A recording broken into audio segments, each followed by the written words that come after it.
Good evening. Welcome to the Student Night at the Korea Society. My name is Luz Lanzat, and I am the Program Officer of Korean Studies. Tonight, our panelists will discuss career opportunities and share their knowledge and experiences in their respective fields. I'd like to share a little bit about my story and how I came to the current point in my career. Some of us know early on when we're young what we want to be when we grow up. From astronauts to the President of the United States, our second grade selves often have ambitious future goals. But as time goes by and our interests and experiences change, our future goals evolve as well. I was in middle school in 1999 when I was first exposed to Korea. I sat at home fiddling with the rabbit ear antenna on top of my television, trying to find something interesting to watch because my family didn't have cable. I suddenly picked up a KBS broadcast from New Jersey right across the river, and I caught a performance of Music Bank, 1999. The early K-pop group Shop was performing their single Tell Me, Tell Me, and I was instantly intrigued. The strange lyrics on the screen, the American-sounding music, and the seemingly endless number of backup dancers. On a weekly basis, I started to watch Music Bank. I would record the show and then afterward learn the choreography of all the songs that I liked the best. I taught myself how to read Hangul, and I sang along with a lot of enthusiasm. And in school, I was known as that weird girl who likes Korean music. I guess I was ahead of the wave. Korean pop culture remained a hobby of mine when I enrolled in NYU in 2005 as a pre-vet biology major. And I decided to finally study Korean as a minor and hope to understand the songs that I had been singing for years. Long story short, I realized biology and chemistry were not my strengths, but I did excel in my Korean and history courses. So I became an East Asian Studies major, and at that time, the NYU East Asian Studies department didn't have any Korean-focused courses.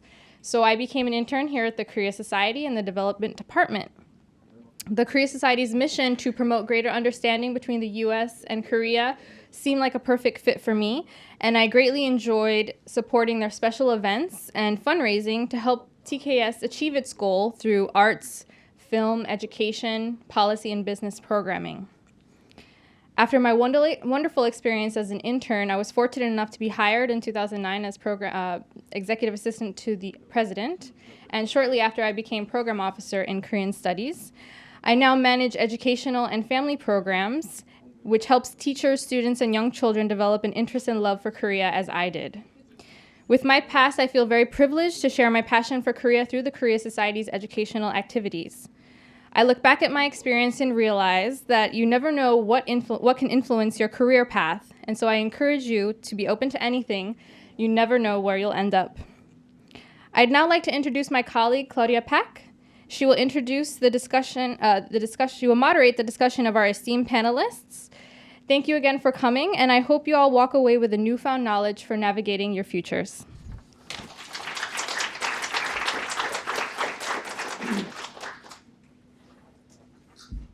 Thank you, Luz.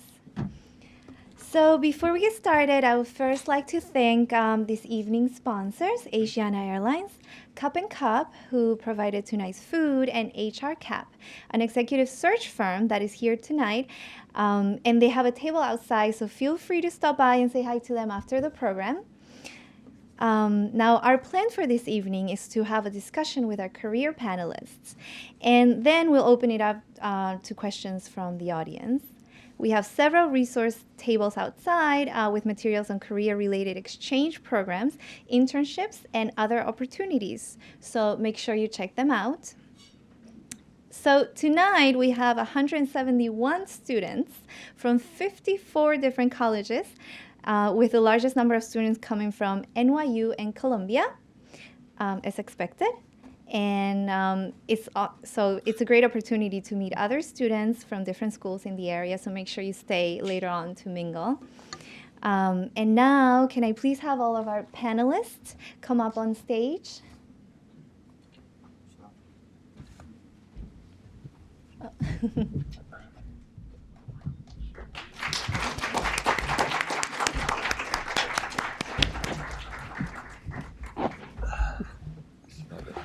Okay.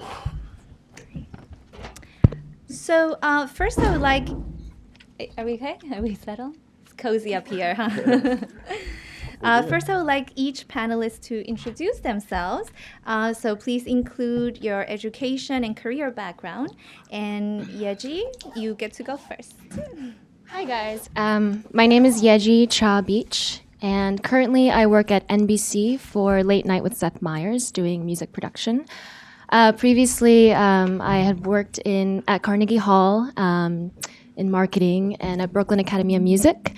My education, I was a violin performance major at Indiana University, and also with a minor in management, nonprofit management. So I have been working in the performing arts, live performing arts field for quite some time now. Nice to meet you. Hi, my name is Bo Han. I work in the global revenue group at Twitter. Prior to Twitter, it's been about 3 years at Twitter, and prior to Twitter, I worked at Microsoft, where I worked in the Xbox group for about 5 years. And similar line of business, I worked in the business development group. Prior to joining Microsoft in 2007, I finished my undergrad at Cornell University, and I honestly studied something that has nothing to do with technology. I studied history. While I was finishing up while I was at Twitter, I also just completed my executive MBA at Columbia University. It's a pleasure to be here. Hi everyone, I am delighted to be here this evening. My name is Joanne Kim. I currently work at the Metropolitan Museum of Art in the Department of Asian Art. Initially, I entered school as an advertising and marketing communications major, but after 4 semesters and a few internships, I realized it wasn't what I wanted to study. And thankfully, I found something that I was interested in, and it was art history and museum professions. So since starting college, I've had multiple part-time jobs and internship opportunities, which was the most practical and the best way to learn what I wanted to do and what I was good at. Some of those places include J.Crew, the Korea Society, the Asia Society, Museum of Modern Art, and right before the Met, I was at the Neue Gallery, which is a German-Austrian museum on the Upper East Side. So I started my career in fashion sales, and then I switched over to the nonprofit museum world. And going from profit to nonprofit was extremely different, but it was also extremely helpful because ultimately I'm working and communicating with the public and the staff, and helping them.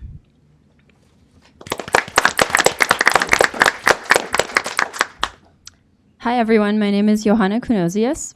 I took my first Korean class when I was probably about 16 years old on a whim and had no idea at the time that approaching 20 years later, I would have had my entire career in some way or another related to Korea. So I went to Pomona College. I majored in Asian Studies with a focus on Korean history. I was a Fulbright Fellow for a year in Korea. I worked for Hanjin Shipping in the US, Korea, and China for about 4 years before getting my MBA at Wharton and a dual degree also in international relations with a focus on China because I didn't want to be only a Korea expert. And then anyway, couldn't keep away from Korea, so joined the Samsung Global Strategy Group after that and worked for Samsung in Korea in the Global Strategy Group and the Global Management Team in Suwon for 3.5 years before coming back to New York a little bit more than half a year ago to work for the Samsung North America headquarter in Ridgefield Park, New Jersey.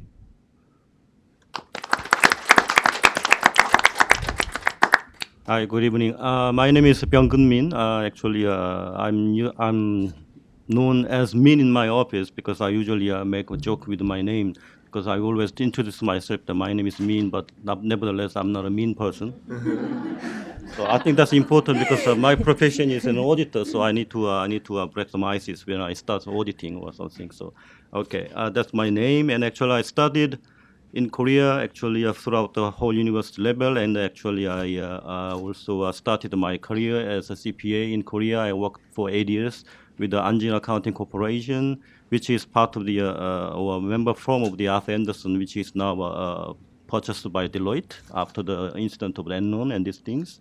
So my 8 years with the Anjin Accounting Corporation actually included 1 year exchange program in London. And after that, since 1998, I have been working for the United Nations for 16 years now. During the 16 years time that I have worked in the several duty stations, as we call it, I started in Nairobi, and I also worked in the Geneva for 3 years. And then before coming to New York in 2007, I also stayed in Addis Ababa, Ethiopia, for 3.5 years. So currently I'm working in the Office of Internal Oversight Services, which is providing all the internal oversight, including audit, investigation, evaluation of the whole United Nations Secretariat. Thank you.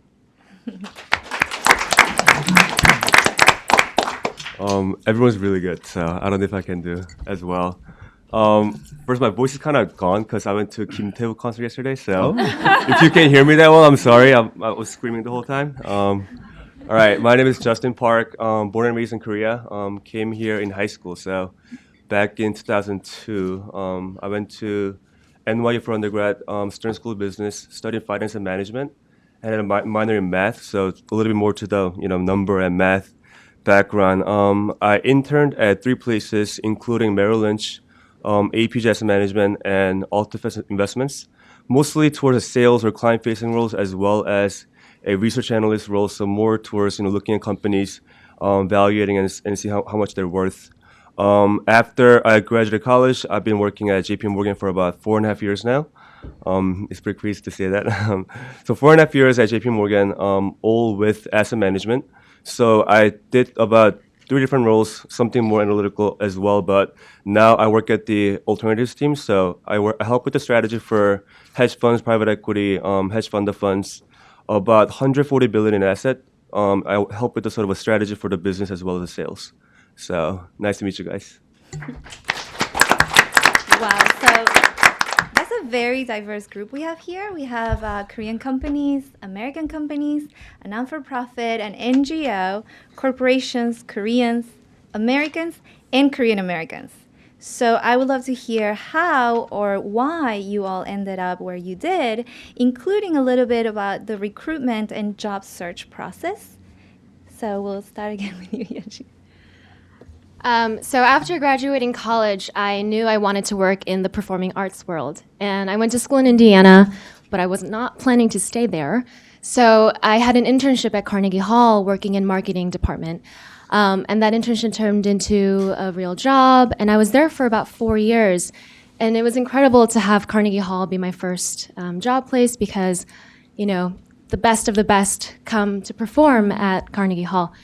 And as a musician, also, it was really amazing to see fellow musicians there and colleagues. But then after working in marketing at Carnegie Hall, I realized that I kind of wanted to be behind the scenes, like on the stage and doing more production and working more directly involved in programming, for example. And I had the opportunity to move over to the Brooklyn Academy of Music. Brooklyn Academy of Music may not be as famous as Carnegie Hall. They don't even have a joke that goes with the Carnegie Hall saying, how do you get to Carnegie Hall? You practice, practice, practice. But so BAM, Brooklyn Academy of Music, presents some of the finest, present, adventurous arts. We do dance, music, ballet, et cetera, et cetera.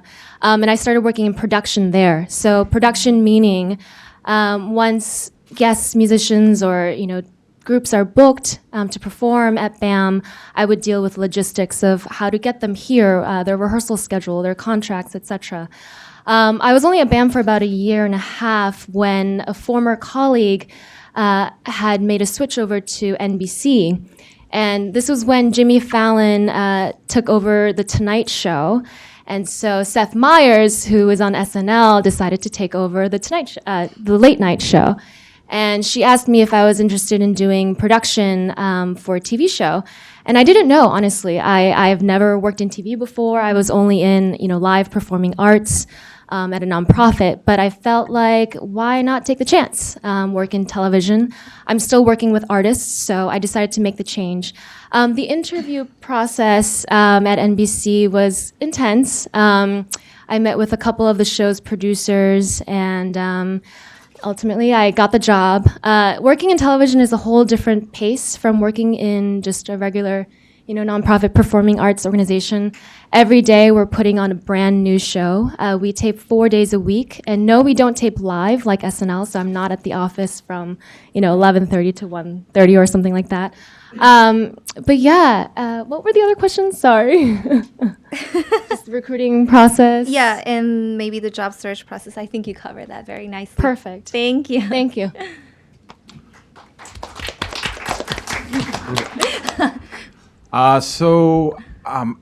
A lot like you, I interned at a bank. And the way I ended up here is I picked a city that I wanted to work in. So Cornell's in upstate New York, and as I mentioned before, I studied history. A lot of my peers who are history majors end up in law school, mostly. I did not want to take the LSAT, so I crushed my Korean parents' dreams of not becoming a lawyer. And so I first picked, I want to work in New York. And why do I want to work in New York? It's very competitive, it's very high pressured, and you're able to learn a lot of things in a very short amount of time. It's just the type of environment that breeds those type of people. So I wanted to surround myself in that environment. So after choosing the location, I applied to banks because that's the only thing that I knew of up till then. So I'd interned at JP Morgan in Korea for the M&A group, which was, I think, like 3 people. And I honestly just got coffee and lunch for people, so I didn't really learn too much. So I applied to to 141 positions. I remember exactly how many I applied to. So that's how many resumes I actually sent in. Out of 141, I got callbacks from, I think, 6. So that humbles you a little bit because it's not like I was a bad student. Had an A average. I had a pretty good recommendation from the head of JP Morgan Korea, and yet it was a very competitive process. So that was in 2007 when I graduated. Out of that, I ended up in all 6 final rounds and ended up getting no offers, right? And then I kind of really focused down on a few other places the second semester of my senior year. So I applied to Microsoft, I applied to Google, and then I applied to 2 more banking jobs, so one at Goldman Sachs and the other one at Morgan Stanley. I ended up getting a job at Morgan Stanley, Goldman Sachs, and at Microsoft. And the way that I got my job at Microsoft is I simply applied on Microsoft.com, click careers, and it's honestly a miracle for me to even, for my resume to even end up in the recruiter's desk. So if you go to church, I go to church and I believe in God. So we call that grace in church. So I went into the interview not even knowing what the group was doing. They said, "Do you know what we do here?" I say, "Sell software." And they're like, "We are the advertising arm of Microsoft." And I said, "You guys advertise?" And I was pretty sure I didn't get the job, but I spent about 45 minutes. The head of the online services group actually asked me, "What are we doing wrong?" And she wanted me to criticize the group that I wanted to work for. And I went for 45 minutes basically outlining Microsoft's business strategy and what was wrong with that, about how it was very short term, how they're going for a licensing strategy, and how that's going to be very antiquated as Google really frees up the whole software model. So I got the job after that. I've worked my way around the online services group, ended up in Xbox. I was part of a group that shifted the Xbox division from a gaming console to an entertainment console. So doing all the business development deals with Netflix, HBO Go, ESPN, any other type of content that was streaming in. We basically created another revenue source and also created a little bit more of the family device that you see right now in the marketplace. About 3 years ago, I met the CEO and president of Twitter in a lobby of a hotel in France. And I was introduced by mutual clients, so actually a Samsung client. And they happened to talk about me in a previous meeting that they had together, and referred me just in person. And between here and there, I've gotten recruited from the industry is pretty small. So Google's here, Facebook is here, Twitter's here. Although they're headquartered all out in the West Coast, it's pretty small. And throughout the times, I've gotten scouting offers here and there, but Twitter was a type of company that was pre-IPO. Back then we didn't go public yet, and they were having a tremendous growth strategy and really believed in the vision that the company had. So I joined Twitter about 3 years ago, and I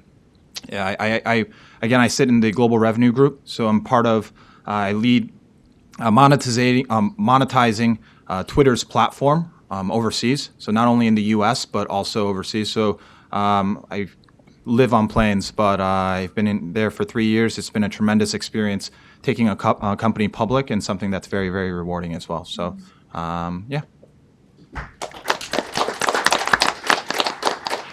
What was the question again? How and why you ended up where you did, and a little bit about the recruitment and job search process. Right. So my path and journey was completely different from what I've imagined. Since middle school, I thought I wanted to go to FIT, and it was the one and only school I've applied to, which is pretty wild if I think of it now. Wow. So I went to FIT, like I said, as an advertising marketing major, and soon enough I realized that it wasn't what I wanted to study, and I think it would make sense for me to share how and why I got into the art world. So in school, I didn't have a lot of money. So as you know, if you're a student in New York, you have your student ID, which gets into a lot of museum for free or with a reduced rate. So after school or on the weekends, I started going to museums one by one. And my goal was to visit every museum in the city. So it was a hobby turned into a passion project. So I thought it would be really amazing to work at a museum. I was sitting at MoMA one day and I saw this older lady. She was very elegant, giving a tour to a group of students. And I thought, she has the most coolest job. I want to be like her. So I changed my major just like that. And then I started looking for a job in a museum. And it was extremely difficult to get a job in the museum because, first of all, those people you see at information desk at museums like at MoMA, Guggenheim, or at the Met, they're like 90% volunteers. And they're willing to dedicate their time, like most of them work for 10 to 20 years at a museum without getting paid. So why I thought to myself, why would a museum hire me when they have perfectly competent, dedicated volunteers who are willing to work? So I changed my major, and how do I get into the Met? So I applied to the Met for 4 years. I've never heard from them. And while I was applying to the Met, I also tried other museums. And then after a few months, I've heard from Noya Gallery, which I worked previously before the Met. And I didn't know any. If you have connections, it definitely helps, but I didn't know anyone. So I started, I didn't use a conventional way by sending my email or resume. I walked into the museum. I said, I would like to work here. And then the manager was sort of like stunned, and she said, what do you want to do? I said, anything. And and then she offered me a job after 8 months because they didn't have an opening. So she remembered me, and she contacted me after 8 months. And I did follow up with her like every month saying, hey, I'm still here, like, remember me.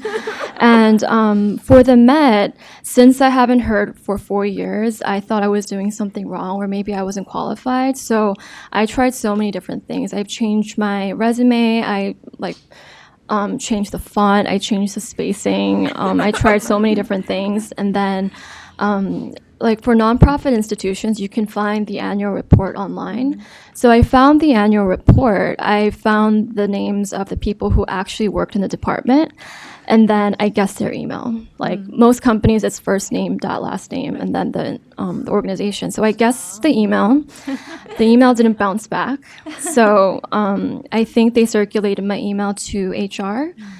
And after 4 years, HR contacted me, and then there were 4 interviews, and the Met finally offered me a job, which is still very unreal to me. Wow. That's amazing. Thank you.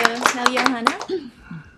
I'm really inspired by Joanne's story. I should have to say that is grit and persistence. I want to actually do a little audience participatory test before I answer the question. So I'd like to see a show of hands if you're an undergraduate student. Raise your hand, please.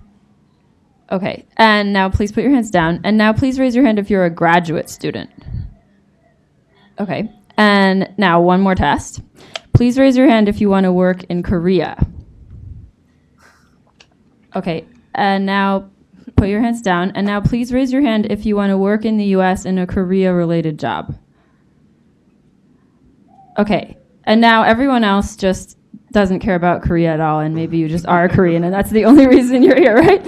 Okay, so since there's a lot more people who want to work in the US at a Korea-related job, maybe I'll talk about that. So after I finished my Fulbright, when I was finished with undergrad, I came back to New York, and I wanted to work in New York at a Korea-related job. But, you know, I didn't really have any qualifications. My path was not quite as arduous as Joanne's or Bo's, actually, in hindsight. But yeah, I had studied Korean, but I didn't want to go straight to graduate school and do something really academic. So I was like, hey, I should work at a Korean company. And actually, the Korea Society kind of figures here. I had a friend who was working at the Korea Society, and she told me about a Korean company job fair. So I went there. It was somewhere in New Jersey. I had to take a bus forever. I was lost. I don't know. But I showed up there. I was the only person who wasn't Korean, you know, not really surprising. And it was mostly engineers, and I think most of the companies were like, what are you doing here? But, you know, I spoke Korean to the HR person, and I got the attention at least of one of them, Hanjin Shipping. And that job that I applied for was their global management training program. And it was a relatively new program. It was only the second year that they were offering it. And, you know, one of the qualifications was that you had to speak Korean. Okay, no problem. So I went in there, and the first round of the interview, they asked me, you know, read this number in Korean. And it was like, I don't know, 450 billion, whatever. And I did it right. And the guy was like, oh, I'm always confused about that. You know, I was like, oh, okay, good one. And then, you know, next was like an interview panel that was in English and in Korean. And for the Korean speakers in the room, the VP asked me to tell him a samhaengshi with my name. And I was stunned. I was like, okay, that I cannot do. I'm sorry.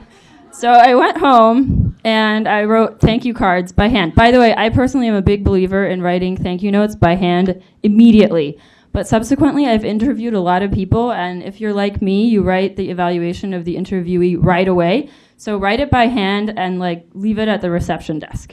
But I think that writing a note by hand is very nice touch, and most people don't do it. And if you're going to write the thank you note 5 days later, don't bother. It is too late. So anyway, I went home. And I called a friend of mine, and I was like, Oni, I need to write a samhaengshi with my name. You have to help me. Like, I don't even know. This is what's going to stop me from getting this job. I feel like everything else went really well. So she helped me write a samhaengshi with my name that I wrote in the thank you note to that VP. And, I have a Korean name. My Korean name is Johanna. So the samhaengshi, for those of you who speak Korean, I still remember, even though it was like more than 10 years ago, it was 고집스럽게도 요한나는 한진 해운에서 나를 잡고 싶습니다. So Yeah, I would not have been able to do that with myself. It was only thanks to my smart friend. But anyway, I think that probably sealed the deal, and that was what launched me in that career. Wow.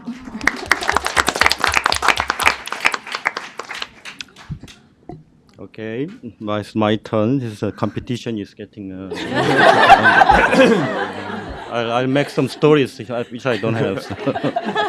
You never had to write a sentence sheet to get a job? Mine was a little bit boring. So. Okay, so I'll start. So obviously, I consider myself very ordinary person and normal person. So I think I followed some typical Korean-born students' path. I was okay in the high school, so I got a good test in the national exam, and then I went to the relatively good school, and I chose to major in the business administration. And then at the time, my professor insisted that every business manager should take the CPA exam, which I took, and then I passed before the graduation in 1989. And then at that year, it was there were only a few people who passed because there was change in the whole system, the test system, and then a lot of people got confused, and a lot of people got their strategy wrong. But luckily that me and actually one of my only colleague in my class of 86 actually passed. There were only a few. And then I was able to select actually which accounting firm I wanted to go. A lot of the people came to my school and then busy promoting their own firm. So we had a luxury of selecting which company I wanted to go. And then I selected the firm which was called Anjin, which is a partner of the Arthur Andersen. As I said, it is now defunct because of the Enron problems, and it is part of the now Deloitte.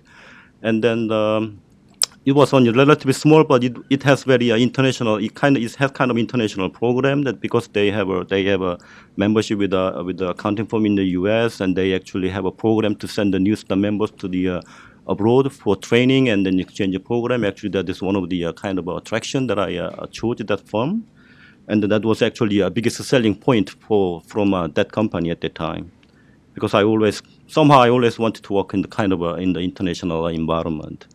But anyway, so obviously my career path and focused on the getting better and then advanced in the accounting firm, which I actually did.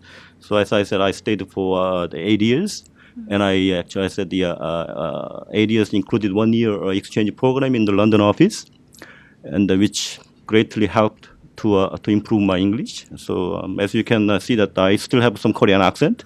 I'm always scolded by my children. But anyway, so the the opportunity to work for the United Nations, where I'm currently working, actually came by chance. Actually, as an accountant, you would not have thought about working for the United Nations. Mm-hmm. And then at the time, Korea was not even a member state of the United Nations. So you cannot actually work in the United Nations unless your country is a member state. Mm-hmm. And as you know, Korea became a member state in the early 90s, like 91, 92. And then actually, one of my close colleagues in my team, in my office, actually was one of the Korean colleagues who actually got into the United Nations from so-called national competitive examination. And he's not kind of a person that I know among 100 people. He's actually my team member. Mm. And then he was one of them. So actually, at the time when I learned that he's leaving the company to join United Nations, I was stunned. How come the accountant can join the United Nations? So, but at the time, obviously, I thought that because he deserves it, because he's kind of a role model. He's a smartest person and the actually most promising person in the firm. But he left the firm to join United Nations. So at that time, actually, I kind of just knew that, but there is an opportunity. But I actually didn't kind of dream about it. Maybe just I kind of was envious. That's all.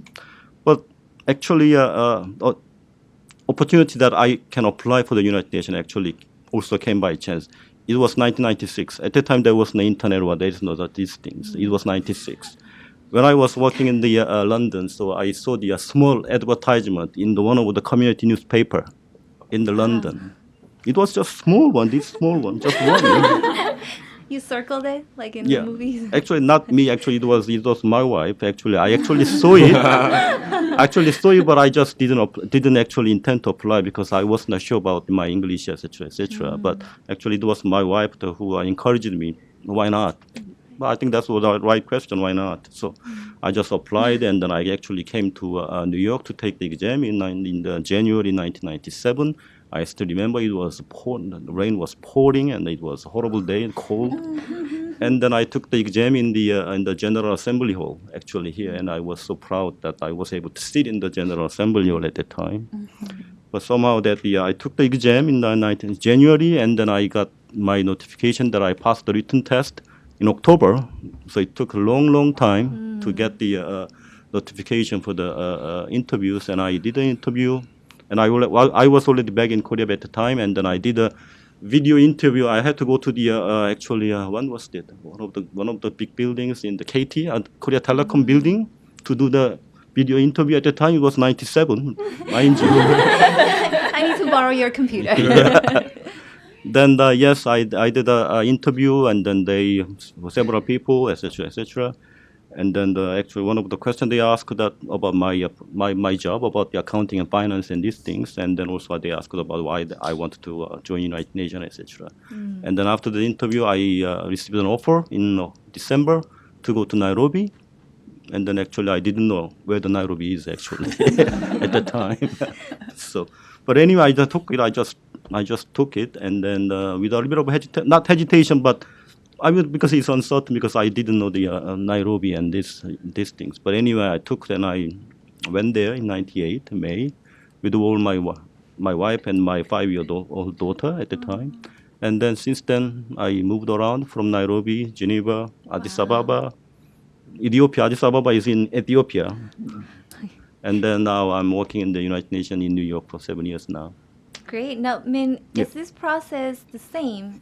It's today, almost same. or- It's almost the same nowadays. Now it is called. It was used to be called the National Competitive Examination, because United Nations is based on the member state, and member state pays their dues. So there is a quota for each country, and so each nation receives its own quota, and then only certain nationals can apply for that job when there is kind of a room or the space for the future employment of the certain nationals.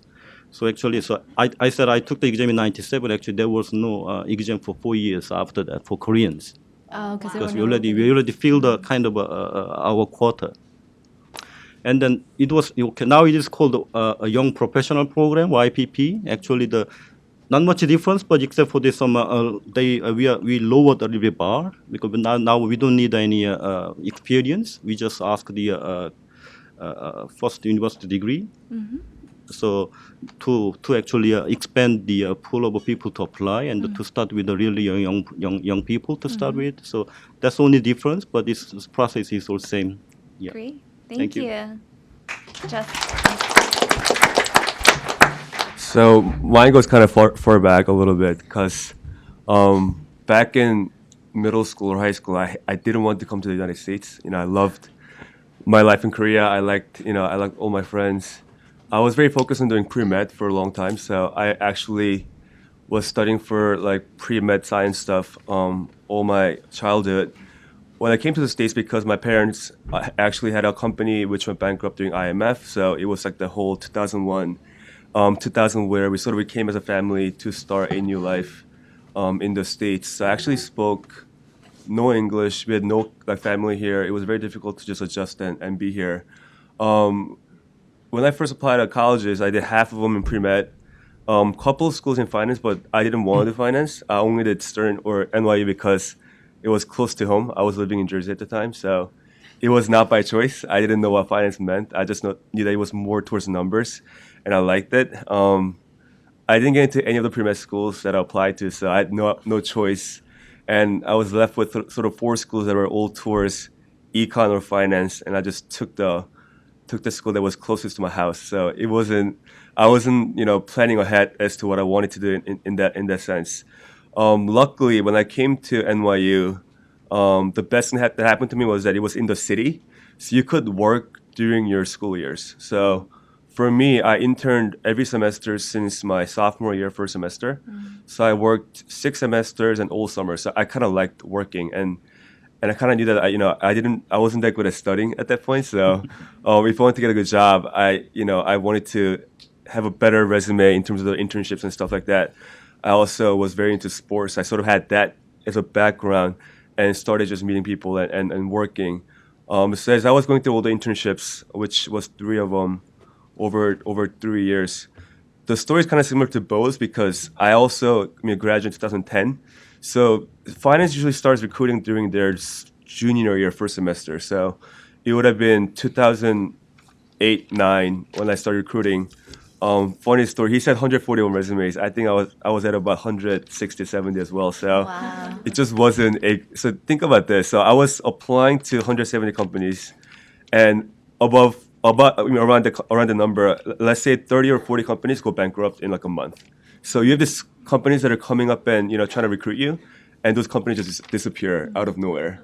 And and so at the time, I actually had an offer from Lehman to go and work for them, and obviously Lehman went bankrupt. So in my junior year, I had an offer set, but I couldn't go there, and I ended up working at the firm that I used to work at, which is the pension fund. So I was supposed to work there for only 4 months. They kind of liked me and said, you can stay here as long as you want. So I was there for about a year and a half. So that was luckily how it happened. I don't want to go into all the details in the roles because there's so many different nuances, but I just wanted to go back and think about how I went about doing recruiting. So going back to Joanne's point as well, I think I changed my resume maybe like 30, 40 times. I had at least 20 people look at that resume. I had about 15 interviews, and I didn't get an offer from any of them. First of all, they say like, hey, we have one offer to everyone, one person in the United States. And I'm like, okay, that's a pretty hard ratio. And I asked them, how many schools are you going to? They're going to 11 schools. And, they came to NYU, they went to Harvard, like Princeton, like why are you even at NYU? I don't get it. If you're just getting one person. So I was just getting really, really like stressful. I lost like 10 pounds, I think, during that 3 months that I was recruiting. It was probably the toughest time of my life. And by chance, I don't know how, someone got the interview from JP Morgan.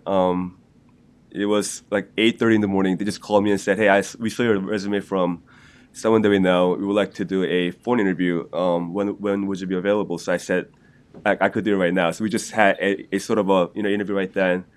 Ended up having 4 rounds of interviews, met with about 18 people. One day I was there from like 8 a.m. to like 4 p.m. So it was pretty crazy. The final round was with 6 people, 1 hour each, and it was just about everything that I could think of right now. But it was pretty crazy because they were still hiring one person. I still remember that because after I left, it was 6 of us. I'm like, what is it with all these ratios? And as I was getting to the cab, they called me and said, you got the job. So it was pretty incredible, and it was a lot of fun to be in the seat. So now that I've been with JP Morgan for about 4.5 years, I actually just switched to a new group about 2 weeks ago, and that recruiting took me about 4 months. So I met with 16 people again, 7 rounds of interviews. So I think as you think about your different roles or thinking ahead about your recruiting efforts, I think just being able to plan ahead about your resumes, mock interview, all the typical questions in finance. I try to over prepare a lot, and then I looked at first, if you go to the website, they tell you a little bit, so you don't find out that much about each of the groups. I try to use my network as much as possible. So I have a lot of friends that are now working in different companies. I call them up and say, hey, what is this role? What do you think it is? Each company is very different, descriptions. So you got to actually go into the weeds and think about it. But I try to say, hey, there's so many people that are out there that are really, really, really good. And it's hard to differentiate yourself from someone else. So I always try to over prepare on knowing what the company is, what the role is, and exactly thinking about, what it is that you want to do in that group and how can you actually add value to the team. So many times you just come in and, get nervous about, hey, doing interviews. I try to make it really conversational. So I try to talk to them and say, hey, what is it that you're really doing? What can I do? Looking at my background and my expertise, what can I do better to help you guys out? I try to have the conversation, and going back to Bo's point, they like it when you actually, give a constructive criticism and be able to talk about what you can do better. You shouldn't be just like, saying it up front, but towards the end, they'll ask you, do you have any questions for me?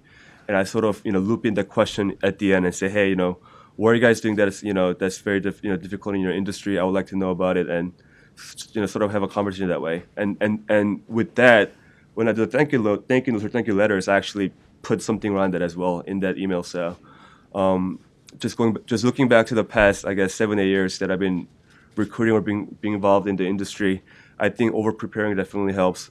mock interview is very, very annoying, and you get very like shy about it. But you should really do it. It really helps you.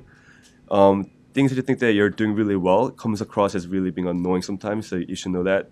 Resume, I always say, is a single paper that determines who you are, especially in finance, because that's the only thing they look at. And cover letter, so make it as perfect as possible. I'm happy to share my resume if you guys want to look at it later as well. And just being able to talk to as many people as possible, network. It's all the usual common sense stuff, but it really makes a huge difference. So I would do that. Great, thank you. And we might have to cut the next question short a little bit because we're running a little behind, Sure. but I would like to recap a little bit because I think we learned so many things and this is so relevant to students. So far, the things that rang in my head were be persistent, so don't give up, get creative, find creative solutions, and make it personal. I guess I would also like to add that it also helps if you know what you want, if you know yourself and you know what you want and you're open to possibilities. So our next question, let's talk a little bit about your current position and what you actually do day to day and how school did or maybe did not prepare you. And feel free to bring up any challenges you've experienced and lessons learned and that we could learn from. And now we're going to change it up a bit and we're going to start from over there with Justin. Sure. So school doesn't do anything for you, to be honest. So it just gets you to the job and you learn at the job. I mean, that's how I felt in my role. I'll just go back to, I guess, my current role, which I've been doing for 2 weeks. So I don't really know that much. What I'm supposed to do is help with strategizing our sales process as well as product development, product launch, fundraising, all the stuff for our products. So I don't know how many people are here are doing finance, but JP Morgan makes a lot of different financial products. Our team makes hedge funds, private equity, real assets, hedge fund of funds. So they invest in a lot of different things and try to make more money for the company. What I do is basically say, hey, these guys that are really smart make all these funds or these products. What I have to do is how do you actually sell it in a way that is most effective, or how do you do it in a way that's most efficient? So if you have 10 clients, who do you go see first? So in doing so, what type of products do you sell? So we have about 160 products. Then we can talk about all 160. So I think about ways to position our sort of a franchise as a whole, and then go into, hey, based on your client, based on your company, I think these products makes the most sense. So we sort of think about positioning our products and how we're better than other competitors, or how is a better fit for you guys. So that's sort of what I try to do. So JP Morgan has about like 6 or 7 different companies. So my job right now is to actually have a more streamlined process to synthesize what each of the platforms do in a way that we're viewed as one company, not 6 different companies. So we're doing a lot of communication strategy, we're doing a lot of sales strategy and marketing efforts, events and stuff like that. One thing interesting I always think about, going back to my group as well as the past groups, and this is going a little bit into how different banks work. There's a lot of hierarchy. Obviously, there's different levels, different things. One thing I like about this company versus others is very open, meaning that I could call up I work with the CEO of Alternatives, who is like the 20th most senior person within JP Morgan, who has 260,000 people. So it's a very big company. And I can just, give him a call and be like, hey, I think this is wrong. Like, I can't do that in Korea, but I could do it in here. And it's not just versus like Merrill Lynch, where I used to work at, I couldn't do that there either, but now I can do it in this company. So I think when you go back and look at sort of companies you want to work for, I think that's the culture, people, and then people that you're surrounded by is a very important thing to look at as well. And what was the question again? Sorry. Am I in the right direction? Maybe lessons learned and that we could sure. learn from. Lessons learned that is common sense is not so common is what I always tell people. You don't have to be the smartest guy to do well in any industry or any job, I think, but you have to have a high, I think, EQ, not the IQ. What it means is that when you come in as a first year or as a junior person, your job is not to change the world. Like you're not expected to, have a groundbreaking things you can help with, but it is more about making people's life easier. I think a lot of people that come in the beginning have hard time knowing that, and they just try to do too much, which ends up, ruining your, sort of reputation. You try to do too much and you can't really finish or do that. So I think one lesson that I learned is that under promise and over deliver, and you'll hear that a lot when you work in finance. And I actually wasn't good at that in the beginning, and I've learned it over time. So I'll leave it at that. Great, thank you. Thank you. It's my turn. Yes, as I said, I'm working in the United Nations. My office name is Office of Internal Oversight Services. My office provides internal oversight, which includes internal audit, evaluations, and investigations to all the secretariat entities and including all the peacekeeping operations over the whole world. So the United Nations budget, secretariat and peacekeeping operation annually about $10 billion.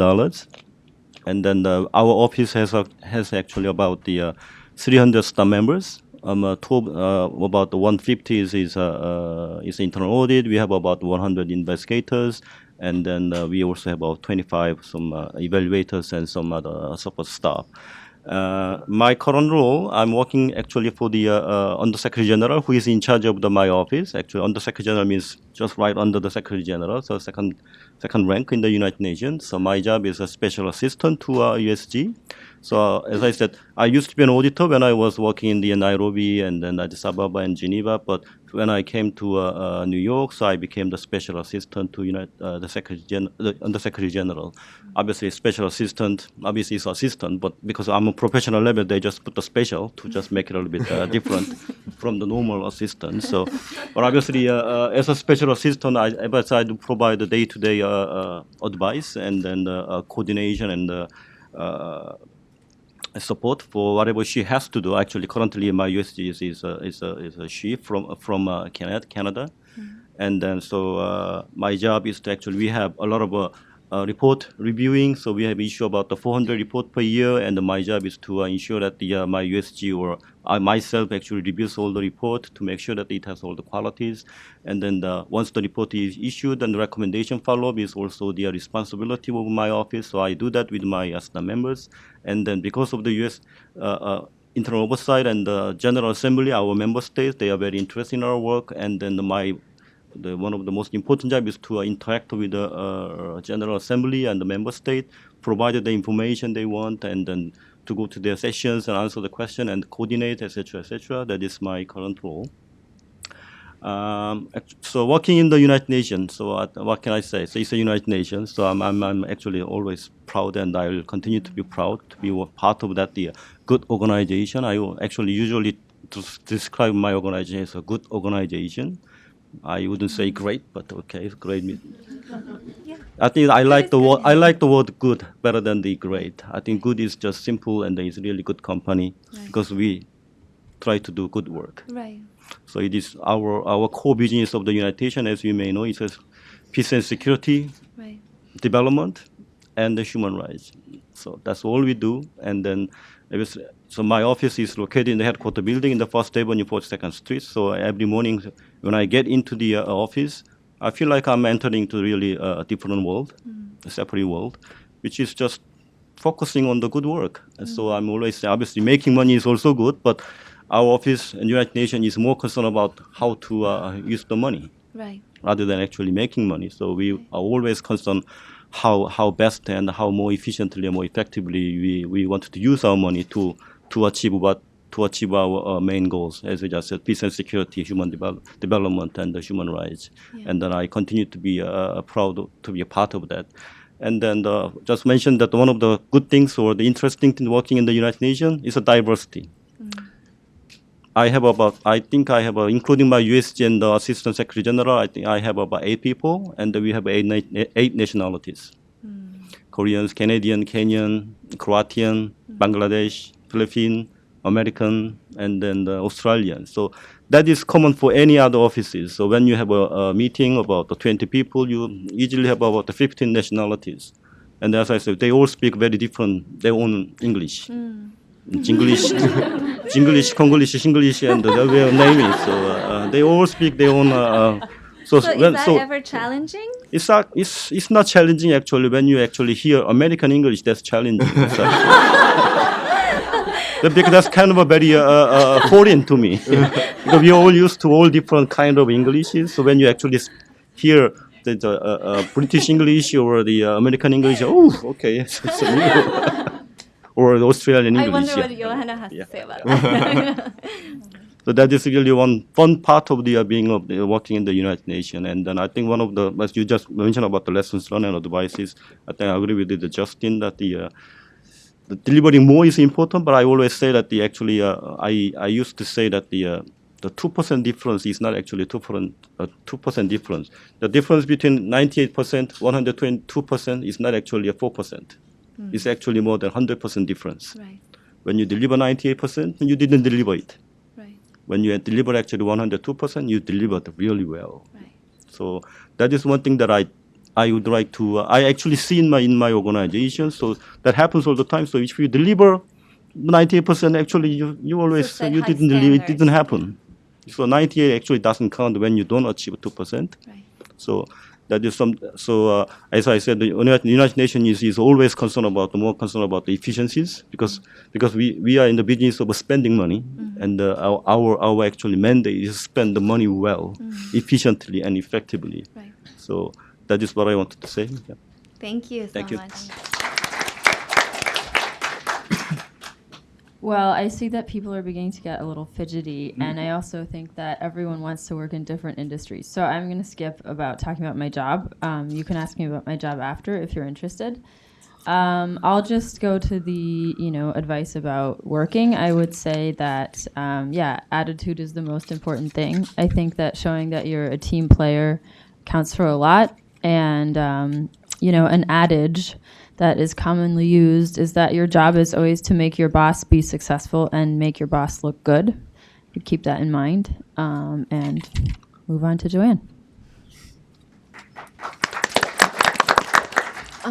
So, like I've said earlier, it was certainly a challenge getting into the Met, but now at the Met, I am the administrative assistant in Asian art, which means supporting the curators. So anything from arranging their travels. We have about 8 curators in the department, and we have about 10 other staff in collections management and fellows and interns.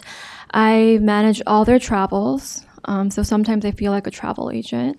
I also am responsible for getting their their receipts after they travel, and then making sure it's charged to the right budget code, and then I submit the expense report. I also coordinate for visiting delegations. We actually get a lot from the UN. And also I oversee the interns and the volunteers. So basically everything and anything that the department needs, they will come to me first and ask for my help. So I'm a support role. There are about 2,000 employees at the Met, and there are 800 volunteers. So it's like a small country, and most people just think of curators when they think of museums, but we have our own security guards 24/7. The museum's open 24 hours, not to the public, but we always have the lights on and the circulation going on. So it's 24/7. We have our own bank. We have our post office. We have digital media. We have architects. We have our education department and the 7 curatorial departments. So it's like a giant orchestra, and we all work together to ensure harmonious operation. And I don't think one department or a certain position is better than another. There are different roles, obviously, and different responsibilities, but we really work hard together as a whole. And I think the Met really tries to provide the best highest level of quality to our public. So, yeah. Thank you. As I mentioned before, I work for the global team, the global revenue team, responsible for monetizing our platform overseas. How many people have Twitter here? Just raise your hand. So people who didn't raise your hand, just sign up right now. Okay, so I'm also responsible for helping Twitter grow. And right now I'm focusing on our technology partners. So I work with Samsung, LG, HTC, Apple, and then the two Android handset providers, Xiaomi and Huawei. And what we try to do is work with our consumer and product teams to create unique Twitter experiences that ultimately highlight the functionalities and the mobile ecosystem that handset might provide. So in terms of just how Twitter is really growing is beyond just the app itself. What we try to do is really foster a rich mobile ecosystem. So about a month ago, we announced the first developers conference where we create an SDK. So for those who are not technical, SDK is abbreviation for software development kit. And what it basically is, it's a very simple kit enabling app developers to create very simple apps. And a lot of folks actually ask us, why would we educate or help people to create apps that could fundamentally damage our business?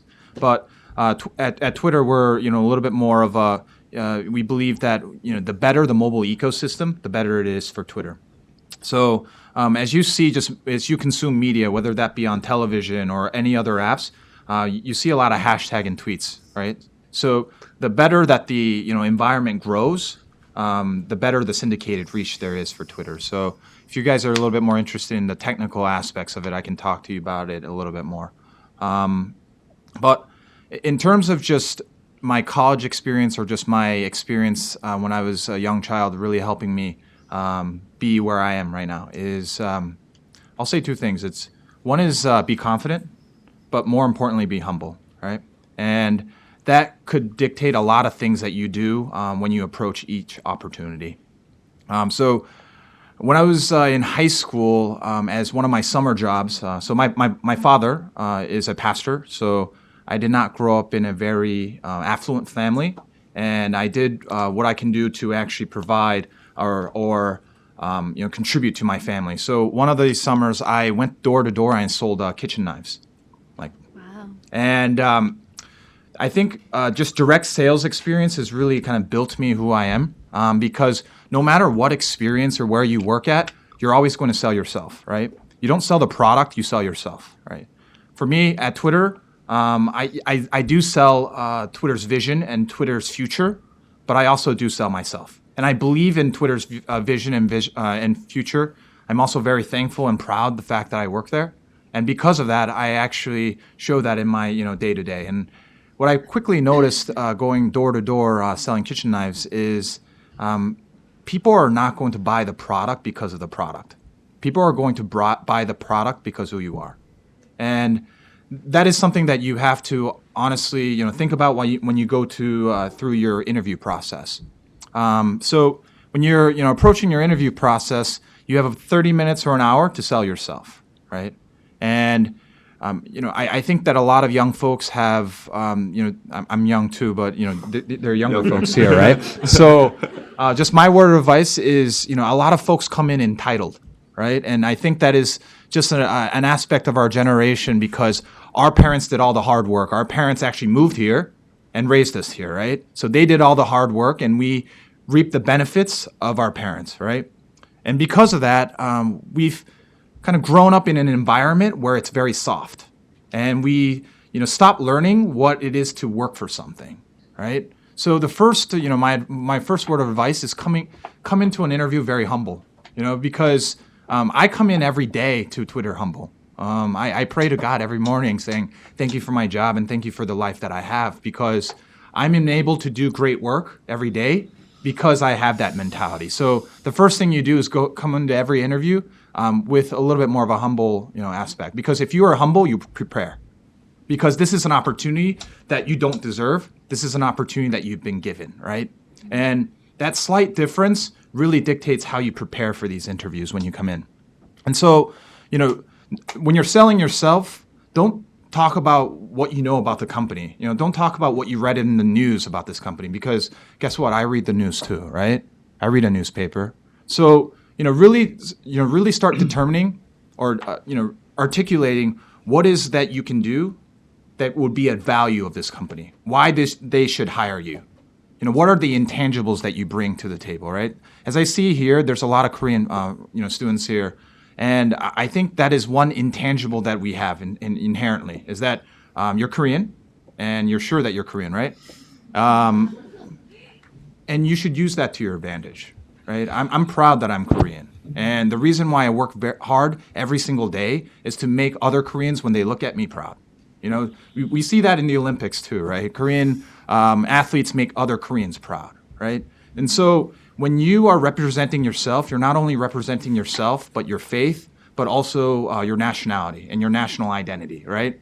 So come in very proud that you're Korean, and come in with the sense of responsibility that you should one day make other Koreans proud, and actually help other Koreans ease the process, a little bit more. But back to just the value proposition, you have to come in saying, hey, like if you don't say this outright, but if you don't hire me, you're at a loss. But communicate in a way that you're able to say, hey, I have this know-how, I don't have experience, but I have passion. But also formulate an opinion about the company, what they're doing well, what you think they can do better. Know their products. I think those are stuff that a lot of folks can prepare for before coming into an interview. So once people come in like that, then I'm a lot easier in interviews. But if you come in with a sense of entitlement, I will probably be the hardest and worst interview you will ever have. So I think that is the most important thing in terms of coming into an interview, is coming in confidently, but coming in a very humble manner. So. I do not know how I'm supposed to follow that. That is ridiculous. I will start off by asking everybody, since I'm the last one and you guys are all probably tired, how many people are actually interested in performing arts, in entertainment, possibly in nonprofit? Oh my gosh, are all of you into business? 1, 2, 3, 4. Okay, this is sounding like an auction.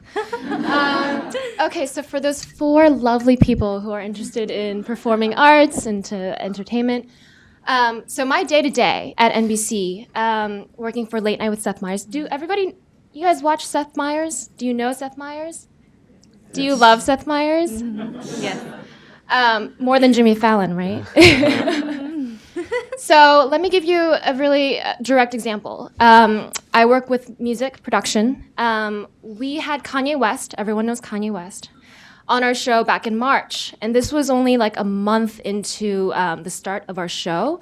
So I had no idea what I was doing. I was very scared. And it's Kanye West. I was terrified. So the way that the tier works on our show, we have these producers and then we have bookers. We have talent bookers that are divided into the chat talent guests and then the musical talent guests. So I work with our musical talent guests. So this guy, Jeremiah, he's worked for VH1 for 20 years. He's known all the great artists. So he books the bands, and then I help deal with all the logistics that follow. So as soon as Kanye was booked, I reached out to his management team, his publicist, his tour manager, his crew, just trying to figure out like what kind of show they wanted for our show.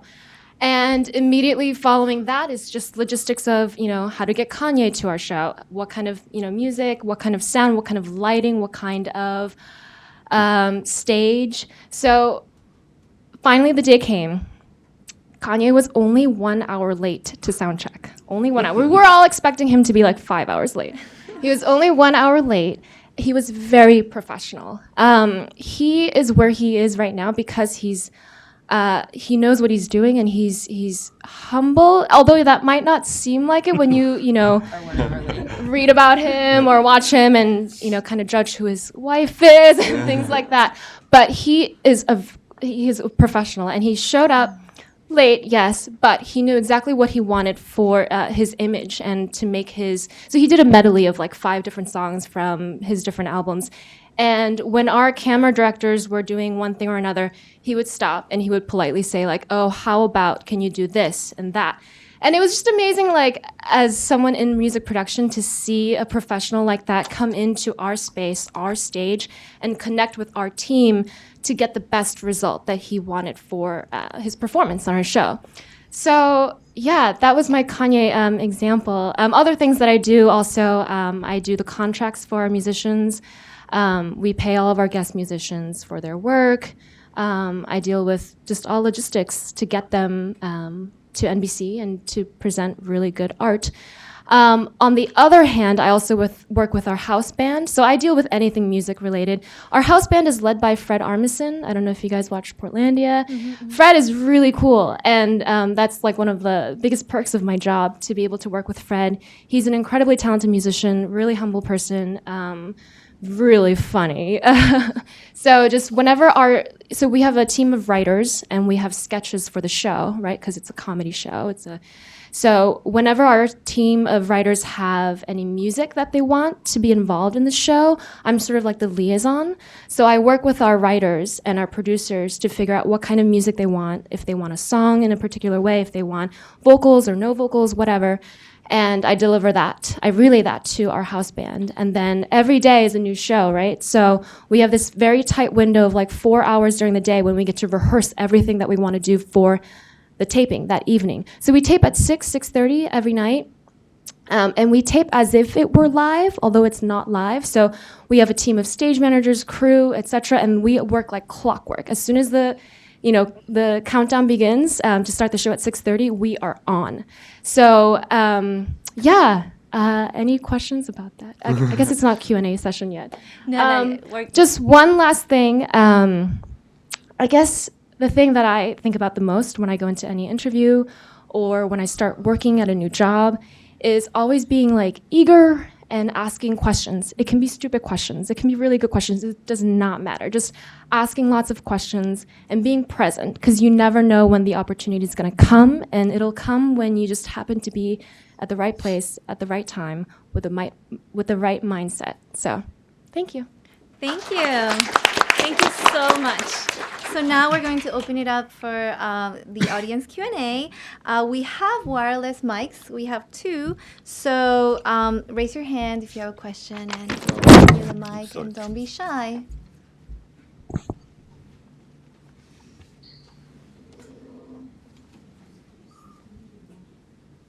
Over there.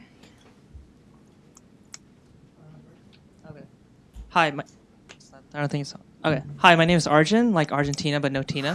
My question to you is, what is the legacy that you want to leave behind? Because obviously you're individually very successful, and we're looking up to you, obviously, but what is the legacy that you want to leave behind 10 years or a few years down the road? What do you see yourself as?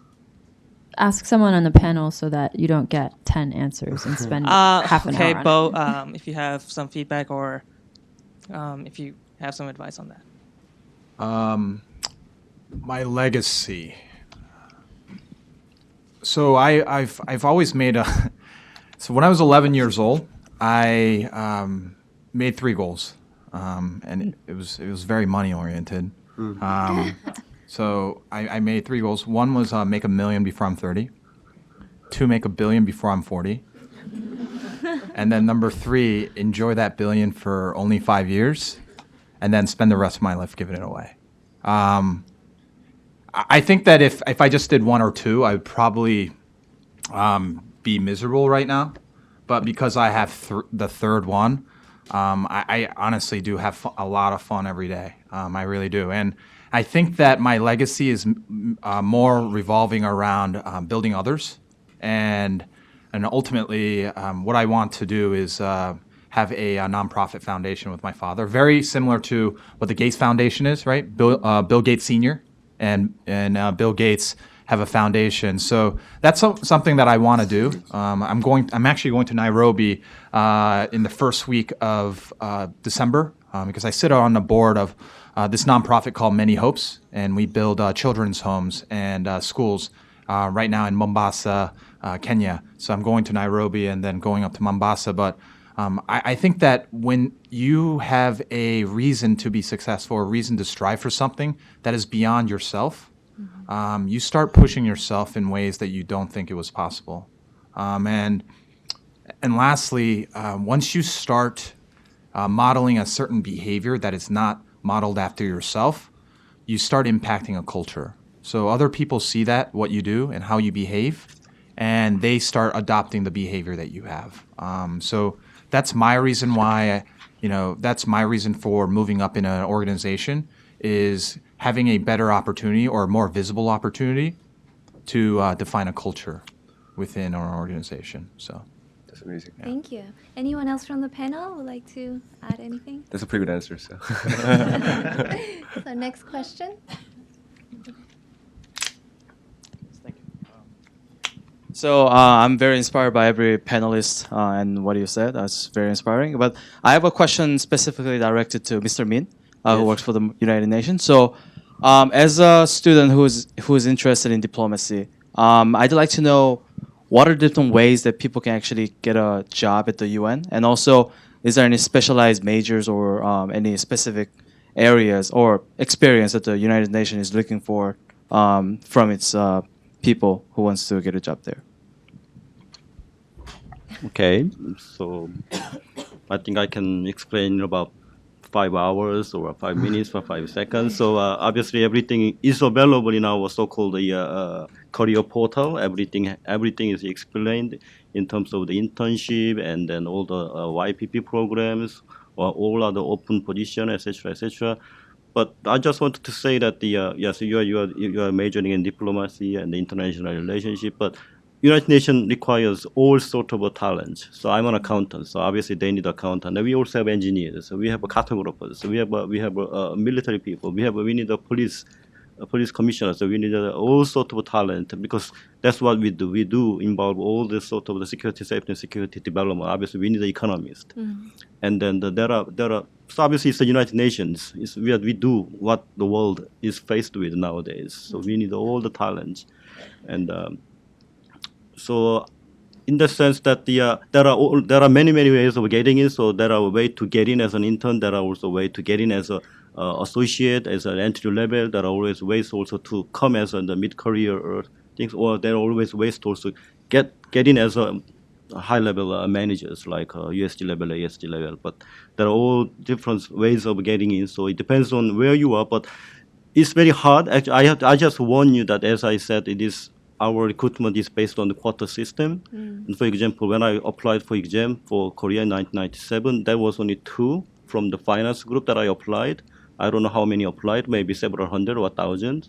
So it never happened after 4 years. So it's very hard. So you cannot really have it as ultimate goal to get into the United Nations in 4 years, 5 years, because plan doesn't work that way. And then many of the elements are not in your control. So it cannot be your just ultimate only goal to get into the United Nations. And then in the sense that you can also broaden your target. It's not only United Nations. That we have lots of United Nations agencies, and every agency has different programs. And NGOs, it doesn't have to be a UN per se. If you want to be involved in the international affairs and the relationship, it doesn't have to be UN.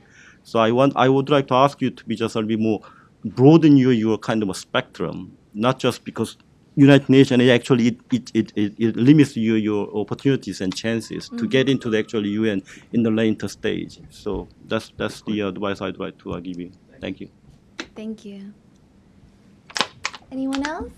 Questions?